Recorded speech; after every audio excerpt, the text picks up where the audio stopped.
She thought she could betray me, take my money, and walk away rich, but she never saw this coming. I came home that evening expecting nothing more than a quiet night in. It had been a long day, one of those where every meeting could have been an email, and every email felt like it was written just to waste my time.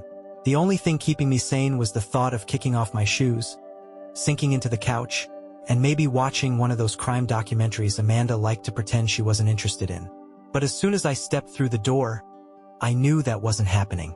Amanda was in the hallway, slipping into a pair of heels, her phone clutched tightly in one hand, her fingers moving fast across the screen. She didn't even look up. "You're home late," she said, her voice distracted. I checked my watch. "It's 7. Same time as always." She made a vague noise in the back of her throat, still not looking at me. Her reflection in the hallway mirror was the only part of her that acknowledged I was there. "Everything okay?" I asked, tossing my keys onto the table. Yeah, just..." She exhaled sharply through her nose, finally putting the phone down long enough to grab her coat. "Ethan and Carly's thing. I told you about it." I frowned. "You mentioned a party. I didn't think we were actually going." "You mean you're not going?" she corrected, flashing me a quick smile. "I figured you'd be too tired, so I didn't bother reminding you." Something about the way she said it rubbed me the wrong way, but I couldn't put my finger on why. "I wouldn't have minded," I said. "I like Ethan and Carly." Amanda shrugged, checking her phone again. "I won't be late. Just a few drinks, some catching up." It wasn't unusual for her to go out without me. Amanda was social. She thrived in situations that drained the life out of me. She had always been the center of the room, the one everyone gravitated toward. I used to love that about her, the way she could light up a space just by stepping into it. But tonight, something felt different.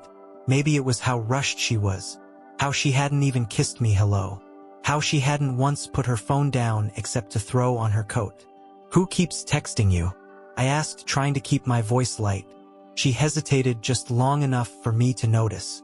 Then she turned her screen toward me, flashing an open group chat before locking it. "Carly," she said. "She's making sure I'm coming."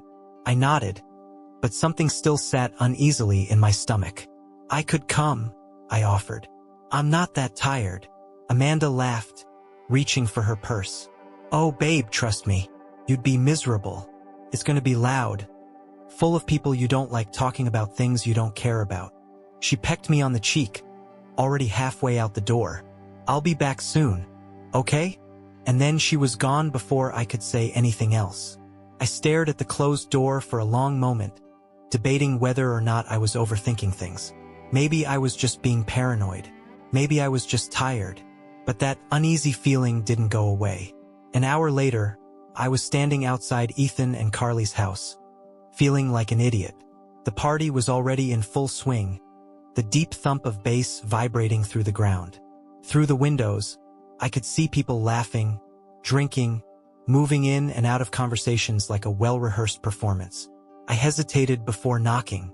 Amanda hadn't expected me to come, and I wasn't even sure why I was here.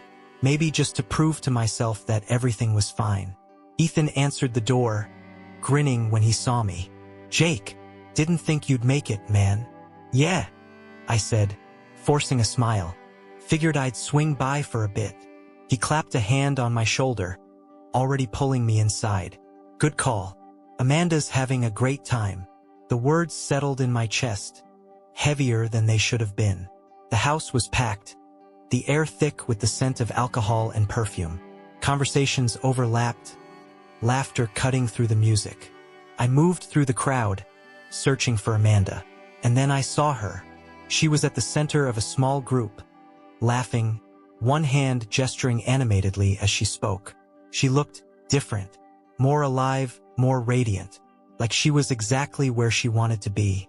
I wasn't sure if I had ever seen her like that when it was just the two of us. The thought made my stomach twist. I watched as she leaned in, saying something to the guy standing next to her. He laughed, and she touched his arm lightly. It was small, innocent, but something about it sent a sharp, electric pulse of discomfort through me. I wasn't the jealous type, never had been, But this wasn't just friendly. I stood frozen for a moment, watching her, watching them, and that's when Amanda finally saw me. Her smile faltered. It was quick, almost imperceptible, but I caught it. A flash of something on her face. Surprise? Guilt? Then, just as quickly, she plastered the smile back on and waved me over, as if nothing had happened. I moved toward her, trying to ignore the sinking feeling in my chest, trying to pretend that tonight was just another night. I stepped outside to the backyard, needing a breather. The house was packed, and the noise inside was starting to crawl under my skin. I wasn't great at these things to begin with. Amanda was always the social one, the effortless conversationalist. I was the guy who stood in the corner, nursing a drink and counting down the minutes until I could leave without looking rude. Tonight was no different, except it was. Something about the way Amanda had looked at me, that flicker of hesitation when she saw me, had settled into my bones like a cold draft. I leaned against the wooden railing of the deck, staring out at the faint glow of the neighbor's porch light. A voice behind me broke my thoughts. "Didn't think you'd actually come." I turned to see Ethan stepping out, a fresh beer in his hand. He was already a few drinks in, his usual easygoing expression slightly looser than usual. He walked over, leaning against the railing beside me. "Amanda's been having a real good time tonight," he said, taking a sip of his drink. "Didn't think she'd be the partying type." Something in his voice caught my attention. A careful kind of casual, like he was feeling me out. "She's always liked this kind of thing," I said, glancing at him. "I just don't usually come with her." Ethan hummed, nodding slowly, like he already knew that. Then he hesitated, his fingers drumming against the bottle. "I saw her go upstairs earlier," he said finally. "With company." The words didn't register at first. It was like my brain needed a second to assemble them into something that made sense. "What?" Ethan glanced at me, then away, suddenly very interested in the trees lining the backyard. "Look, man, I wasn't gonna say anything. Could be nothing. But I figured you being here and all, I'd want to know if I were you." My chest tightened. "Who was she with?" He hesitated. "Didn't get a good look. Could have been Carly, maybe one of the girls. But, I don't know, dude. It felt off." I swallowed, my throat suddenly dry. There was a perfectly reasonable explanation. Amanda could have gone upstairs to use the bathroom. Maybe she was helping Carly grab something. Maybe she had a headache and needed a minute alone. But none of those explanations made sense with the way Ethan was looking at me. "She's probably just..." I started. But Ethan cut me off with a sharp shake of his head. "I'm not trying to start anything," he said. He sighed, running a hand through his hair. "Look, man, I like you. You're a good guy. I just keep an eye out. That's all." I stared at him, trying to gauge whether he was messing with me, whether this was just some drunken paranoia. But he wasn't joking. He clapped a hand on my shoulder, squeezing briefly before stepping back. "I should get back inside," he said. "Just thought you should know." And then he was gone, leaving me standing there in the dark, my thoughts swirling. I didn't want to believe it. Amanda wouldn't. She wouldn't. I turned back toward the house, staring up at the second-floor windows. And for the first time that night, I felt something else settle in my chest, pressing down, heavy and unshakable. Doubt. I climbed the stairs slowly, each step feeling heavier than the last. The party raged on downstairs, laughter and music blending into a dull, meaningless hum. But up here, it was quieter. Too quiet. I wasn't sure what I was expecting to find. Maybe Amanda standing in the hallway, fixing her hair in the mirror. Maybe Ethan had been wrong or drunk, or just reading too much into nothing. But then I heard it. A sound that made my stomach drop. Muffled moans, barely audible over the distant bass thudding from below. I froze. My breath hitched in my throat, my hands clenching into fists at my sides. No, it couldn't be. My brain tried to rationalize it. Maybe someone had snuck away from the party. Maybe it wasn't even Amanda. But then I recognized it. Her voice, choked, breathy, unmistakable. The noise was coming from the guest bathroom at the end of the hall. The door was locked, but I could see the faint outline of shadows shifting underneath. A slow, sickening dread crept through me. My pulse pounded in my ears. I should have turned around. I should have walked away, but instead I stepped closer. The moans stopped. For a long moment, there was silence. Then the sound of movement, a hurried shuffle, a soft laugh, the sink running. I stood there, frozen as the handle turned. The door opened. Amanda stepped out. Her hair was a mess, strands falling loose from where it had been neatly pinned up earlier. Her lipstick was smudged, her cheeks flushed, the neckline of her dress slightly askew. She looked exactly like someone who had just...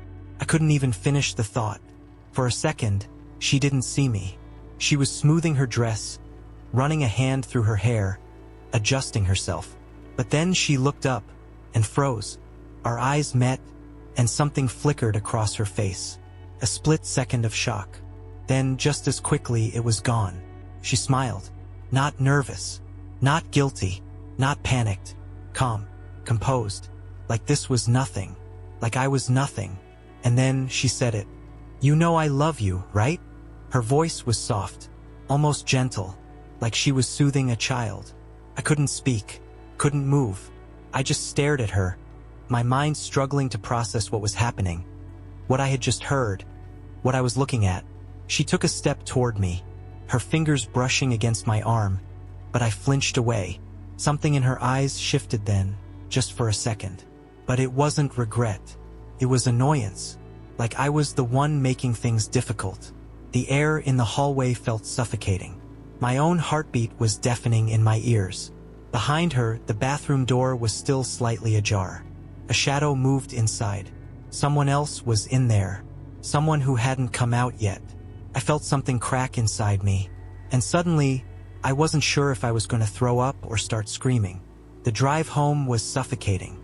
Amanda sat beside me in the passenger seat, scrolling through her phone like nothing had happened. Her fingers moved lazily across the screen, the glow casting soft shadows on her face. She hadn't said much since we left the party. Neither had I. The weight of what had just happened still pressed down on my chest like a boulder. My mind kept replaying that moment over and over. The door opening, her hair a mess, that smudge of lipstick, the way she had smiled at me like I was the fool in all of this. "You know I love you, right?" The words echoed in my head, twisting into something uglier each time. I gripped the steering wheel so tightly my knuckles turned white. "Everything okay?" Amanda asked, barely glancing up from her phone. I forced myself to nod, though I couldn't even look at her. "Yeah," I muttered, a beat of silence. Then she sighed dramatically and tossed her phone into her lap. "Jake, come on," she said, stretching out my name like I was a child throwing a tantrum. "Are you seriously going to be weird all night?" I clenched my jaw, keeping my eyes on the road. "I don't know," I said, voice tight. "Should I be?" Amanda groaned. "Oh my God, again with this." She leaned back against the seat, rubbing her temple. "I told you it wasn't a big deal." I exhaled sharply through my nose, gripping the wheel even harder. "You were upstairs, Amanda," I said, my voice quieter now, deadlier. "In a locked bathroom, with someone else." She rolled her eyes. "You're making it sound worse than it was." I laughed, a bitter, hollow sound. "Then what was it?" Silence. Amanda shifted in her seat, staring out the window. "I don't have to explain myself to you every second of the day," she muttered. I wanted to press her, to keep pushing until she broke. But I didn't, because I already knew what she would do. She'd twist this around. Make me the paranoid, controlling husband. Make it seem like I was the problem. And maybe a part of me wasn't ready to hear her lie to my face again. We pulled into the driveway. She was out of the car before I had even turned off the engine, heading straight inside without waiting for me. I sat there for a long moment, staring at the dark house, listening to the hum of the cooling engine. That feeling was still there, that unbearable, sinking feeling in my gut. Something was wrong. Something had been wrong for a long time. I just hadn't wanted to see it. Couldn't sleep. Amanda was already out cold, her breathing soft and even beside me. like none of it had even touched her. Meanwhile, I lay in bed, staring at the ceiling, my mind spinning. Every time I closed my eyes, I saw her standing in that hallway again. That smile, that calmness. It wasn't guilt. It wasn't shame. It was confidence. Like she knew I wouldn't do anything. Like she knew I wouldn't find anything. I swallowed, my throat dry. My eyes flickered to her nightstand, where her phone sat face down, charging. Amanda was careful. She always kept it locked, never left it lying around too long. But I knew something she didn't. I knew her passcode. She had entered it once while we were driving a few months ago, and I had caught it in my peripheral vision. At the time, I hadn't thought much of it. Now, it felt like the key to something much, much darker.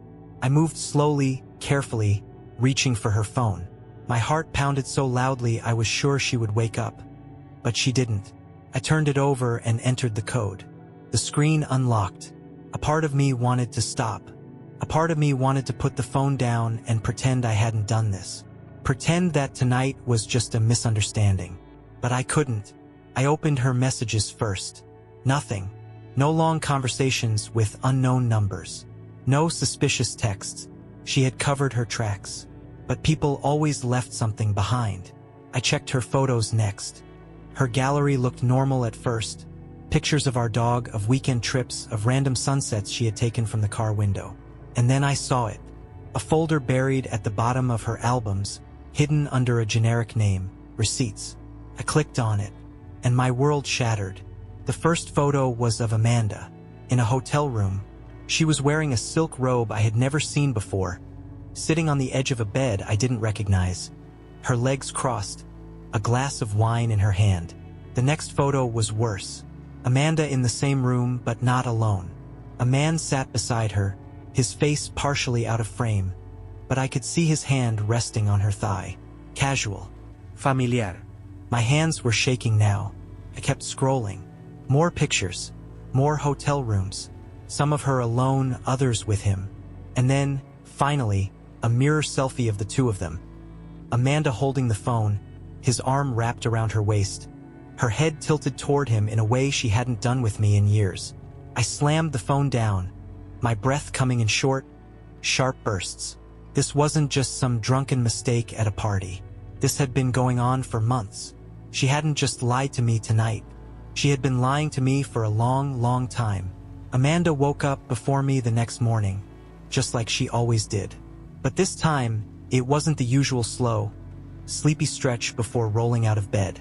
No, today she was alert, moving with purpose, her phone already in her hand as she sat on the edge of the bed, typing something out. I watched her through half-lidded eyes, careful not to move, not to let her know I was awake. A minute later, she set her phone down, stood up, and disappeared into the bathroom. I waited until I heard the shower turn on before reaching for her phone. It was still unlocked. I didn't hesitate. The text she had just sent was sitting right at the top of her messages, under the name Lauren. But I already knew it wasn't really Lauren. I'll see you at our spot at 10. Can't wait. I need you. I felt my pulse slow, steady, turn to something cold. She wasn't even trying to hide it anymore. Amanda walked back into the bedroom a few minutes later, a towel wrapped around her body, her wet hair dripping onto her shoulders. She smiled at me like nothing was wrong. I was thinking about going to the farmer's market today, she said, moving to her closet. Want me to grab you anything? I sat up, rubbing my face to hide the way my jaw was clenching. Nah, I said, my voice coming out even. I think I'll just hang around the house. She nodded, already pulling on a sundress, something light and casual, something designed to look effortless. By the time she left, I was already planning my next move. I waited 10 minutes before getting in my car. Amanda was predictable in some ways. She wouldn't drive straight to wherever she was meeting him. She'd take a few unnecessary turns, maybe stop somewhere first, just in case I ever got suspicious enough to follow her. But I was patient, and she had no idea what I knew. She took a roundabout route through town, stopping briefly at a coffee shop before heading toward the park on the other side of town. Not just any park, their park. I parked across the street, keeping a safe distance. From here, I had a clear view of the walking trail, the trees lining the benches, the quiet corners where couples sat lost in their own worlds. And then I saw her. Amanda walked through the park like she belonged there, like this was just another normal morning. She wasn't looking over her shoulder, wasn't glancing around nervously, because she didn't expect to get caught. And then he arrived. The man from the photos. I didn't know his name, but I recognized his face instantly. The sharp jaw, the effortless confidence, the way he carried himself like he had nothing to worry about. He spotted Amanda, and his face broke into a grin. She smiled back, practically glowing. And then, right there in the open, she stepped into his arms and kissed him. I raised my phone, my hands steady. One photo, then another, then another. They kissed like they had done it 100 times before, like it wasn't new, like it wasn't wrong. The cold inside me deepened, but I didn't move, didn't storm over. Not yet. I wasn't done collecting evidence. I sat in the car, gripping the steering wheel so hard my knuckles turned white. Amanda had just left, slipping away with the same ease she had arrived. She didn't even look back. No hesitation, no guilt. Just another casual goodbye, like she wasn't sneaking around behind my back. The man, her man, was still there, standing near the bench where they had kissed. He was checking his phone, completely at ease, completely unbothered. Like none of this mattered. Like I didn't matter. I stepped out of the car. He didn't notice me at first. He was too busy scrolling, probably texting her. I walked up slowly, my footsteps crunching against the gravel path, until I was just a few feet away. He finally looked up, and his expression barely changed. There was no shock, no fear, not even an attempt to make an excuse. Just mild amusement, like I was some inconvenience in his day. I let the silence stretch, watching him, feeling my anger settle into something heavier, something darker. "You must be Jake," he said finally, slipping his phone into his pocket. His voice was smooth, easy, like this was just a regular conversation. "I was wondering when you'd show up." I stared at him, my blood thrumming in my ears. He knew. He had always known. And he didn't care. I took another step forward. "Who the hell do you think you are?" His lips curved into a smirk. "Look, man, I get that you're upset, but this really isn't my problem." I didn't even think. My fist connected with his face before I even realized I had moved. The force sent him stumbling back, his smirk wiped clean off. He caught himself against the bench, pressing a hand to his jaw, blinking in surprise. For the first time, he actually looked at me. "Jesus," he muttered, stretching his jaw with a wince. "I was wondering if you had it in you." I clenched my fists, resisting the urge to hit him again. "You think this is funny?" I asked, my voice shaking with barely restrained rage. He exhaled slowly, rubbing his jaw. Then he met my gaze, his expression shifting.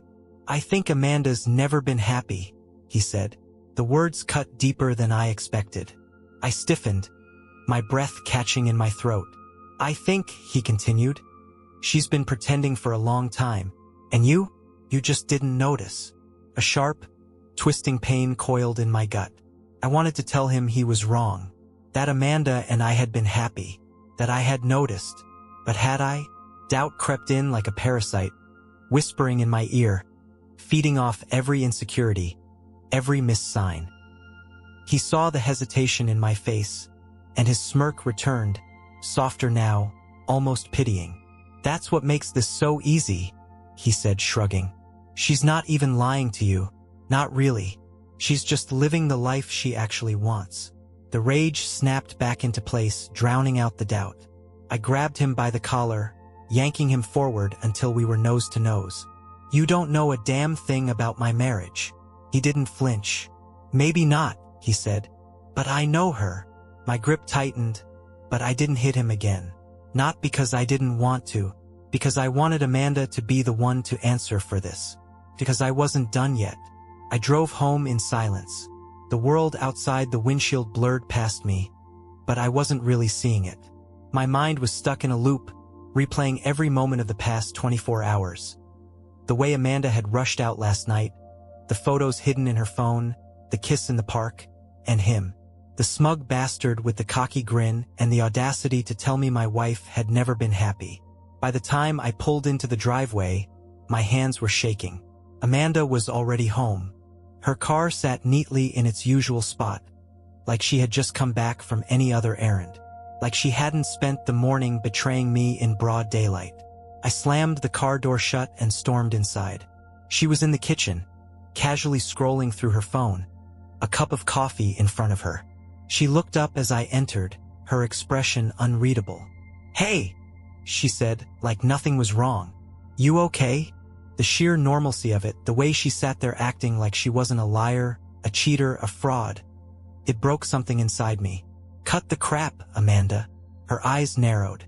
"Excuse me?" I stepped closer, my pulse pounding. "I know everything." For the first time, I saw something flicker across her face. A momentary pause, a split-second calculation. Then she scoffed, rolling her eyes. "Jesus, Jake, you're being paranoid again." Paranoid. The word nearly sent me over the edge. I pulled my phone from my pocket, opened the camera roll, and tossed it onto the counter in front of her. She glanced down at the screen. A photo of her, wrapped in his arms. Okish. Her lips on his, in the middle of the damn park, with no shame, no hesitation. Amanda blinked. For a brief moment, she didn't move. Then, slowly, she picked up the phone and swiped through the pictures. I expected panic, excuses, some desperate attempt to backtrack. But when she finally looked up, she wasn't scared. She wasn't even sorry. She was annoyed. "Well," she said, setting the phone down, "I guess there's no point in lying then." I stared at her, disbelief crashing over me like a wave. "That's it? That's all you have to say?" She shrugged, like I had just asked her about the weather. "What do you want me to say, Jake?" I slammed my hands against the counter. "How about an explanation?" "Why?" Amanda sighed, rubbing her temple like this whole conversation was exhausting her. "I don't know. It just happened." I laughed, a hollow, bitter sound. "It just happened? That's your excuse." She folded her arms, her expression hardening. "Maybe if you weren't so distant all the time, this wouldn't have happened." My breath caught in my throat. "What the hell is that supposed to mean?" She rolled her eyes. "Jake, come on. We barely talk anymore. You just go through the motions. You work, you come home, you sit on the couch. There's nothing exciting about us anymore." The words cut deeper than any knife. I shook my head, barely able to believe what I was hearing. "So that's it? I was boring. So you decided to screw someone else?" She didn't flinch.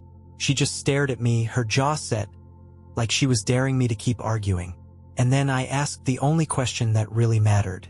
"Do you still love me?" Amanda blinked. For the first time, she hesitated. And that silence, that tiny, infinitesimal pause, felt like the final nail in the coffin.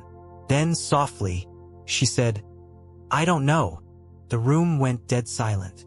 I exhaled slowly, feeling something inside me crack and splinter, like a glass hitting the floor in slow motion.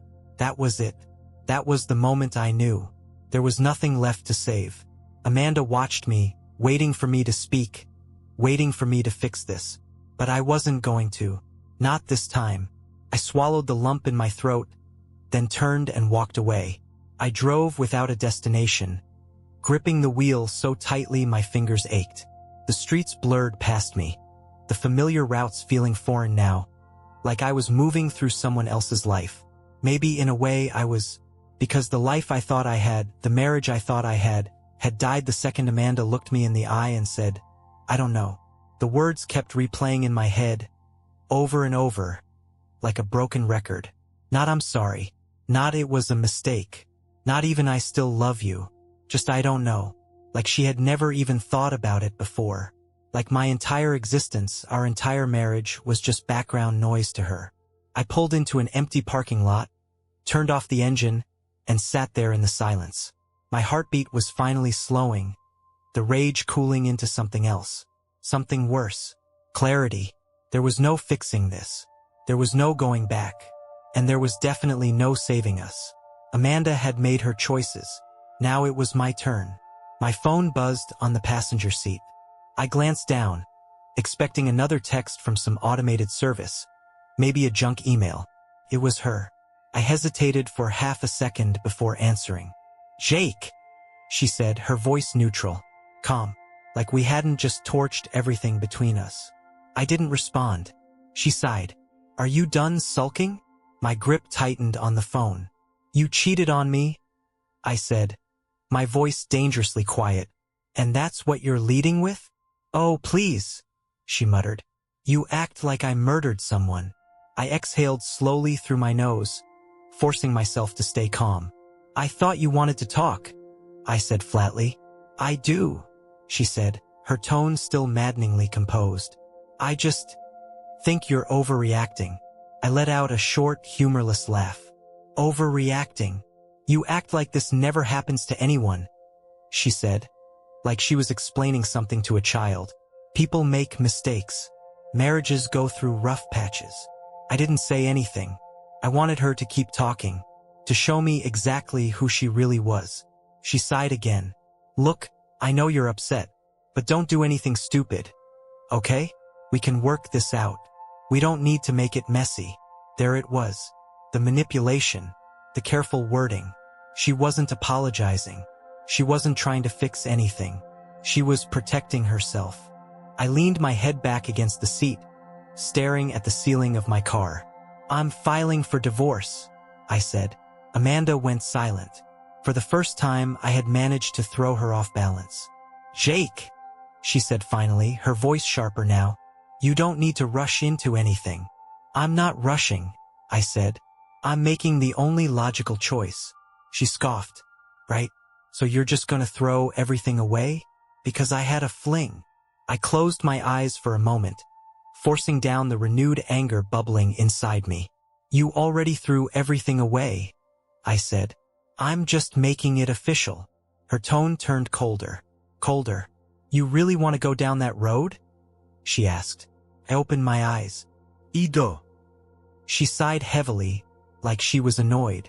"Fine. If that's how you want to play it, go ahead." And then she hung up. No sadness. No regret. Just annoyance. Like I was an inconvenience. Like I was the problem. I stared at the dark screen of my phone, my pulse steady now. The pain I had felt earlier, that sinking, gut-wrenching agony of realizing my wife didn't love me anymore, it was gone, replaced by something far, far stronger. Resolve. She wanted a fight. She was going to get one. The next morning, I hired a lawyer. The first meeting was short. My attorney, an older guy named Mitchell, listened carefully, taking notes as I laid everything out. The affair, the deception, the gaslighting, the fact that she had been so brazenly careless about it all. Mitchell nodded, flipping through a legal pad. "Do you have proof?" he asked. I pulled out my phone, opened the hidden album Amanda probably thought I hadn't found, and slid it across the desk.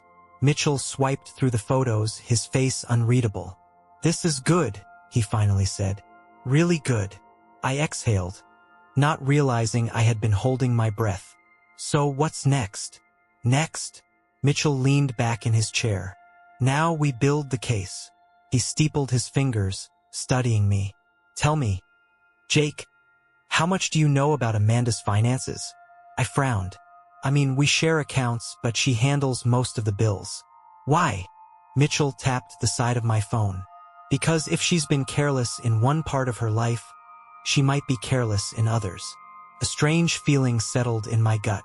I had been so focused on who she had been sleeping with, I hadn't stopped to think about what else she had been hiding.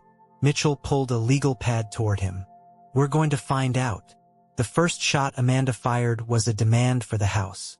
Not a negotiation. Not a discussion. A demand. I got the email from her lawyer 3 days after I filed. It was cold, clinical, written in the kind of language that made it sound like she was entitled to take half of everything I had worked for. She wanted the house. She wanted a portion of my savings. And, just for good measure, she accused me of being financially controlling throughout our marriage. I stared at the words, feeling the familiar burn of anger rise in my chest. I shouldn't have been surprised. Amanda wasn't the kind of person to take accountability. She wasn't the kind of person to admit she had destroyed our marriage.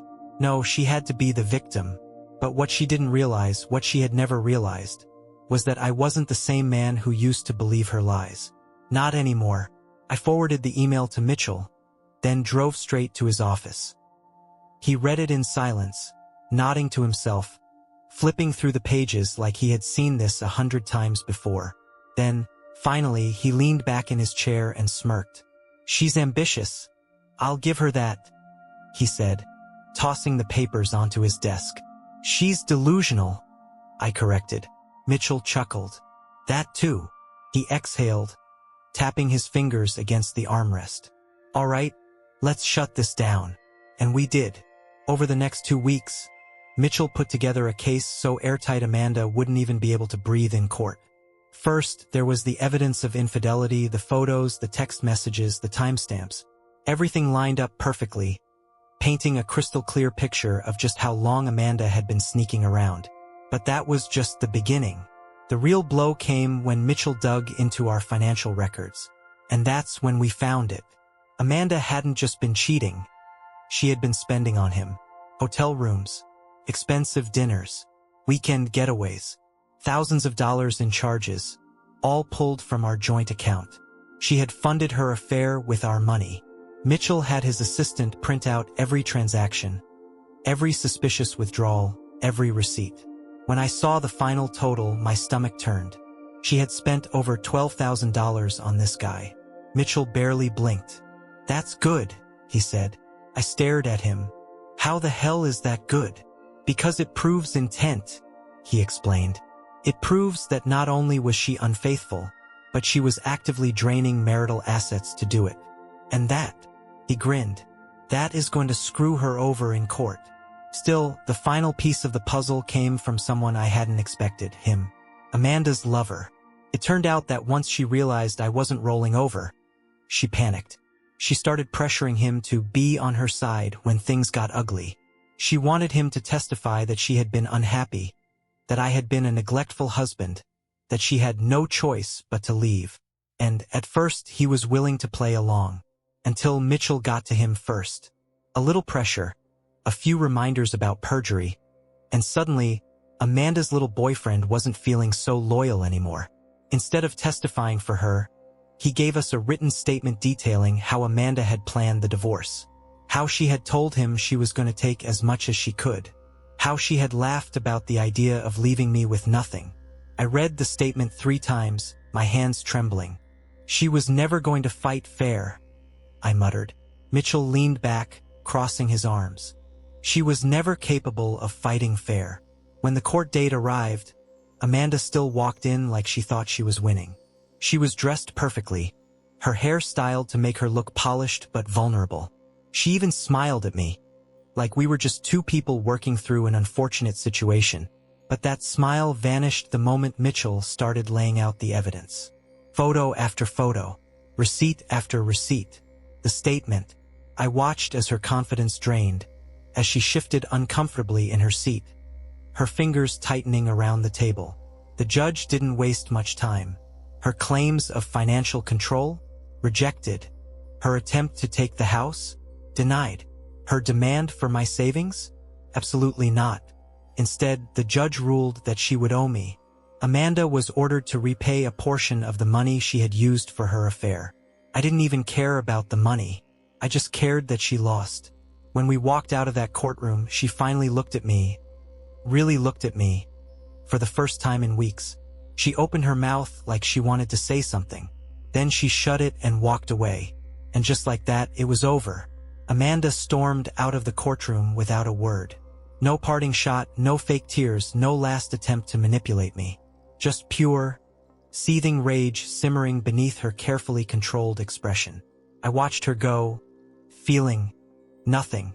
No satisfaction, no anger, not even the vindictive thrill of seeing her lose. Just emptiness. Mitchell clapped a hand on my shoulder. "You did good, Jake." I nodded but didn't answer, because the truth was, I hadn't done anything except finally stand up for myself. Finally see Amanda for who she really was. And that that hurt more than I thought it would. As I walked out of the courthouse, the sun felt too bright, the air too crisp. Everything around me moved like normal. People crossing the street, cars honking, life going on. Like my world hadn't just crumbled and rebuilt itself in a matter of weeks. I drove home in silence. No music, no distractions, just the hum of the engine and my own thoughts. When I pulled into the driveway, the house looked different. It was the same place I had lived for years, the same bricks, the same windows, the same damn welcome mat Amanda had picked out. But it felt different. I stepped inside, closing the door behind me, and let the silence settle over me. No Amanda. No tensión. No lies hanging in the air like a storm waiting to break. Just peace. I walked through the house slowly, my fingers trailing against the furniture, the walls. I should have felt lonely. Maybe I was lonely. But beneath the ache of betrayal, beneath the exhaustion of the past few weeks, there was something else. Something I hadn't felt in a long, long time. Freedom. For the first time in years, my life was finally mine again. No walking on eggshells. No second-guessing every conversation. No wondering if my wife's affection was real or just another performance. I was free, and maybe, just maybe, that was the best victory of all.